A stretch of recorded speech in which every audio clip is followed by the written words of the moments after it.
ముందుగా మా జమాత్ ఇస్లాం హిందూ మహిళా విభాగం నుంచి టీచర్స్ డే శుభాకాంక్షలు. అందరి టీచర్స్కి నా శుభాకాంక్షలు. తల్లి ఓడి మొదటి బడి, తర్వాత స్థానం దేనికి ఉంది? గురువుది, అంటే టీచర్స్కే. ఇప్పుడు పిల్లలు 3 సంవత్సరాలు 4 సంవత్సరాలు తల్లిదండ్రుల సంరక్షణలో ఉంటున్నారు. తర్వాత అంతా టీచర్స్ దగ్గరే. ఆ టీచర్సే పిల్లలకి కావాల్సిన చదువు, విద్య, సంస్కారం, డిసిప్లిన్, క్రమశిక్షణ ఇవంతా నేర్పిస్తుంది టీచర్సే. ఆ టీచర్స్ ఇప్పుడు మనం చదువుకోవడం వల్ల ఏమవుతుంది?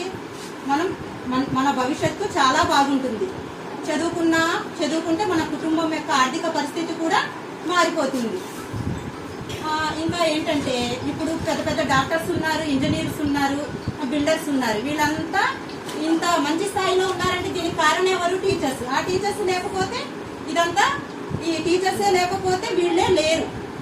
ఇప్పుడు మనం ఈ టీచర్సే మనకు విద్యా సంస్కారాలు ఇస్తున్నారు కదా.